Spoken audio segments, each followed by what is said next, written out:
Maaf teman-teman, ini kan masih sore, masih terang benderang ini. Semua masih kelihatan jelas itu.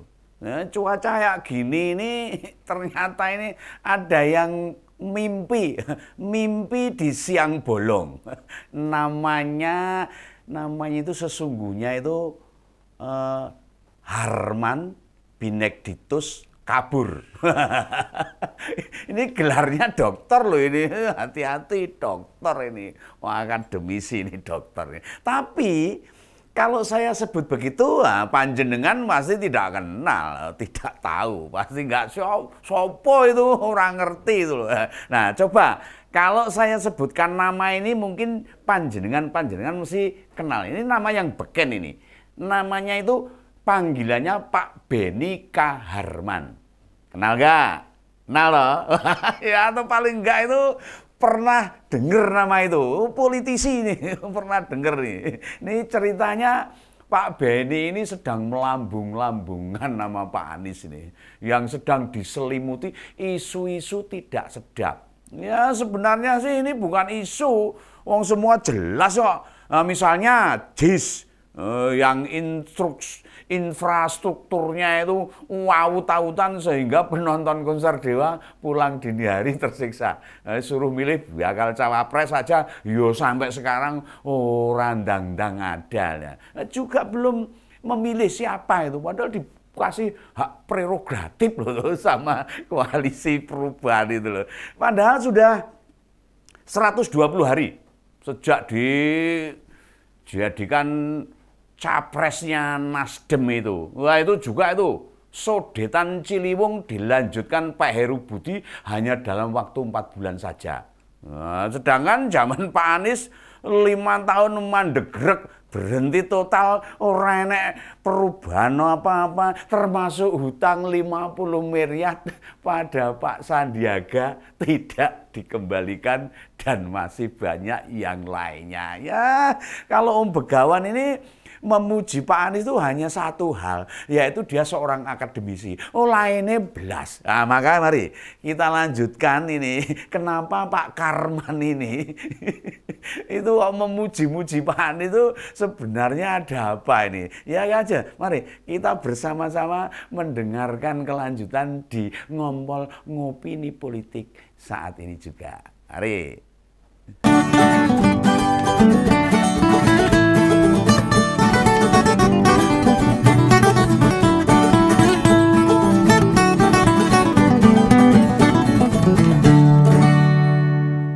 Nah ini pembahasan saya ini ya memang bisa dikatakan sebagai negatif campaign. Nah, negatif campaign, tidak apa-apa. Bukan black campaign yang tentunya dilarang dalam undang-undang ini. Tapi memang faktanya begitu. Nah, apa hubungannya dengan Pak Beni ini? Nah, gini loh, gini kata Pak Beni itu begini di dalam komennya ini. Ini banyak tokoh, banyak pemimpin yang cemas ini, bahkan sangat cemas apabila Pak Anies jadi presiden. Loh, mengapa cemas? Ya tadi itu, karena ya semua orang tahu Pak Anies itu tokoh yang punya integritas bagus katanya, dan komitmen yang sangat kuat tentang pluralisme. Oh ini kata Pak Beni loh, bukan katanya Pak Begawan ini. Nah saya baca pernyataan itu kok jadi pengen tertawa, tapi takut dosa ini. Hati saya sedih ini teramat dalam ini tentang pernyataan Pak Beni ini. Nah bagaimana tidak? Banyak fakta menunjukkan kinerja, track record, rekam jejak Pak Anies memalukan kok dianggap punya integritas. Lah kepiye Pak Beni ini. Wahai Pak Beni, Anda mengukurnya itu dari apa? Ukurannya, indikatornya itu apa itu loh. Seseorang itu yang berintegritas, ayolah ukurannya seperti apa? Jangan menyesatkan publik loh dengan statement-statement yang ngasal begitu. Dalam kalimat pertama saya setuju. Banyak yang cemas dengan rencana majunya Pak Anies sebagai capres. Itu benar, itu 100% betul. Nah, tapi kalimat selanjutnya jelas salah besar. Dia bukan tokoh yang memiliki integritas. Integritas ya gimana? Apalagi Anda mengatakan integritasnya bagus. Apalagi komitmen kuat tentang pluralisme. Nah, integritas macam apa? Jelas-jelas rekam jejaknya dalam pilkada DKI, bahkan sebagai gubernur telah menciderai pluralisme itu sendiri.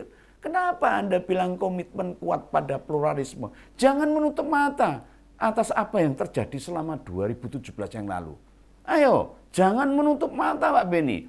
Luka para pendukung Pak Ahok belum kering, masih luka di atas luka. Kerumitan Jakarta masih tersisa sekarang. Bahkan bobroknya infrastruktur JIS terbongkar 2 hari yang lalu. Akhirnya terbongkar. Akhirnya mambu juga itu. Siapa yang menolak adanya kampanye ayat dan mayat pada tahun 2017? Membiarkan sekelompok orang memasang spanduk tolak menyolatkan jenazah pada para pendukungnya Pak Ahok. Dekat dengan FPI, dengan HTI, bahkan berkawan karib dengan Pak Rizik yang tutur katanya dalam setiap aksi merusak pondasi keutuhan bangsa ini. Malah Pak Zulfan Lindan loh mengakui adanya dilema jika Pak Anies terpilih sebagai presiden. Lah kok bertolak belakang dengan statement panjenengan? Karena ini ada beban pemulihan nama baik FPI dan HTI kalau nanti Pak Anies jadi presiden. Ini kata Pak Zulfan Lindan loh. Nah ini kan jadi bertolak belakang dengan panjenengan itu Pak Beni. Nah, Anda mau menutup mata atas pengakuan-pengakuan itu. Nah, di mana hati nurani Anda Pak Beni? Tolong sebutkan. Apa yang sudah dilakukan Pak Anies untuk pluralismenya itu? Nah, bukankah selama menjabat gubernur DKI, Pak Anies lebih sering bertemu tokoh-tokoh FPI yang dibandingkan dengan tokoh-tokoh Muhammadiyah, tokoh NU, tokoh non-muslim macam Romo Magnis, Romo Beni, atau ketika hari besar non-muslim, kapan berkenan hadir? Ya hanya menjelang akhir masa jabatannya saja untuk menutup ketidakbejusan itulah. Selain itu Pak Beni menilai Pak Anies merupakan sosok pemimpin yang memiliki komitmen kuat untuk memberantas korupsi. Lah ya Pak Beni lupa tentang penyidikan Formula E di KPK.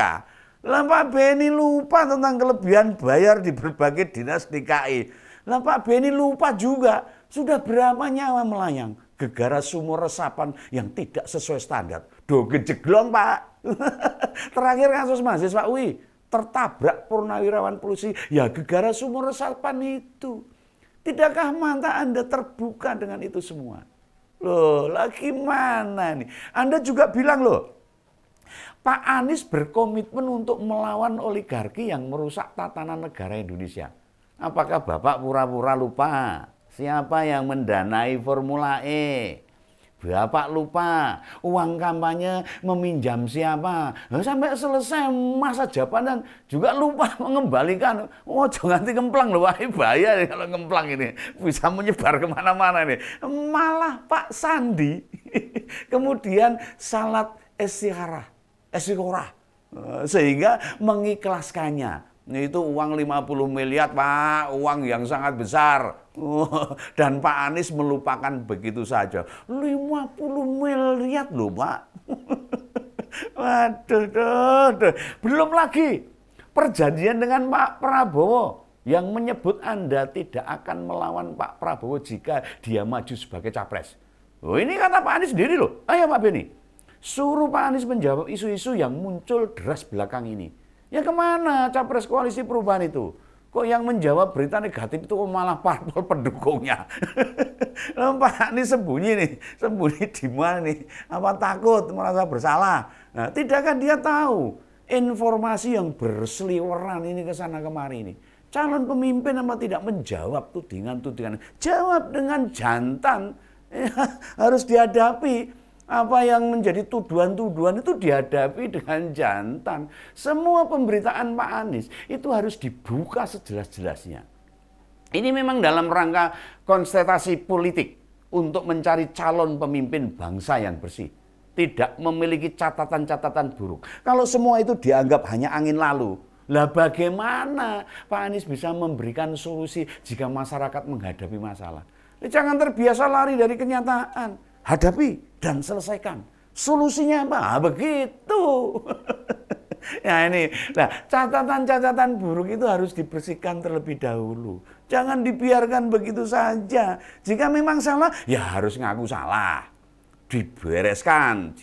Jika memang ada ya ada kesalahan ya dibereskan. Diselesaikan dulu lah supaya bersih. Seperti hutang ke Pak Sandiaga. Ya dilunasi, mosok 50 miliar mau dikemplang.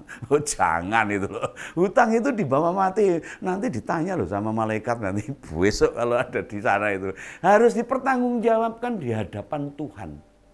Bagaimana semua ini bisa dianggap angin lalu? Lantas dikira menjatuhkan Pak Anies kalau ada kritikan-kritikan. Ada masukan-masukan. Ya memang apalagi Begawan ini harus mengkritik. Harus dikritik kalau itu memang salah, supaya masyarakat paham dan jelas siapa calon-calon pemimpin kita yang harus kita pilih kelak. Nah, siapapun boleh bertarung dalam Pilpres 2024 mendatang. Yang penting mereka adalah calon-calon yang bersih, benar-benar memiliki komitmen yang kuat. Oh, harus begitu. Lah, Pak Beni tenang saja. Oh, ini anu loh ya. Pemirsa harus tahu ini bukan Pak Beni yang channel Om Ben yang disewot itu loh, ini jangan salah ini yang bukan untuk Pak Beni yang di Purwokerto sana yang channel Om Ben. Ini Pak Beni Kaharman ini. Jadi panjenengan jangan salah ya ini. Jadi Pak Beni tenang saja soal suara-suara bernada sara. Oh, saya jelas menolak itu. Wah, tegas. Om Begawan ini salah satu orang yang menolak untuk suara-suara bernada sara. Ya, teman-teman, ya ini tolong komentar fokus pada catatan buruk untuk Pak Anies. Dikritik nggak apa-apa. Jadi jangan sara, pokoknya jangan sara ini. Ini buat teman-teman ya harus fokus. Tidak perlu menyebut Arab atau Yaman kepada Pak Anies. Jangan. Ini sebab faktanya banyak keturunan Arab, Yaman, bahkan Tionghoa yang jadi pahlawan bangsa dalam merebut kemerdekaan itu banyak. Kita tidak bisa minta dilahirkan sebagai suku apa. Itu nggak bisa itu. Tetapi kita bisa membuat keputusan. Kita akan menjaga NKRI dari segala macam gangguan yang merongrong persatuan ini. Nah, jadi Pak Beni, ini ingat ya Pak Beni. Pak Beni Kaharman sekali lagi loh ya, didiklah kader-kader Anda, juga elit-elit Demokrat untuk menilai seseorang secara adil dan proporsional. Nah, saya paham loh, ini paham ini. Tokoh nasional kita bahkan kandidat capres kita masih ada kekurangan, kita harus paham. Wong Pak Jokowi saja masih punya kekurangan loh. Padahal apa yang kita lihat betapa bagusnya Pak Jokowi itu memimpin bangsa ini, itu aja masih banyak kekurangan. Tapi tentunya kekurangan itu bukan kekurangan yang prinsipil, bukan kelemahan yang akan menjadi batu sandungan ketika seseorang menjadi pemimpin. Selain itu, kita bisa menilai dari efforts, upaya yang dilakukannya. Selama memimpin DKI, kita tahu Pak Anies bekerja tidak sungguh-sungguh, sakarpe dhewe itu. Bahkan jika ada kekurangan atau keteledoran, maka yang diminta menghadapi malah Pak Riza Patria. Itu alias Pak Wagub, wakil gubernurnya. Ya selalu beliau yang menjelaskan kepada wartawan. Nah, bagi saya, salut ini atas kebesaran hati Pak Riza ini. Kepemimpinan Pak Anies ini seperti itu. Jangan pernah menutup mata Pak Beni atas apa yang selama ini dilakukan oleh Pak Anies. Anda harus objektif. Jangan koncone itu di ape-ape. Jangan seperti itu sebagai pemimpin, jangan seperti itu. Jangan dikira loh ya, Tuhan itu meridhoi ketidakbecusan yang ditutup-tutupi. Tidak akan ada gunanya. Semakin keras Anda membela, semakin banyak hal yang akan terbuka ke publik. Percayalah Pak Beni. Baik teman-teman, mungkin itu dulu. ngintip dulu. Saya malah tambah emosi nih. Saya agak ngantuk ini. Semalam saya nonton live puncak peringatan 1 abad NU di Sidoarjo sana. Wah, keren ini. Keren. Keren sekali NU ini. Dan seabad yang benar-benar luar biasa. Salah hormat. Hormat saya pada seluruh kawan-kawan NU. Terima kasih atas segala didikan NU pada bumi Nusantara ini. Tetap jaga kesatuan NKRI harga mati. Salam Begawan.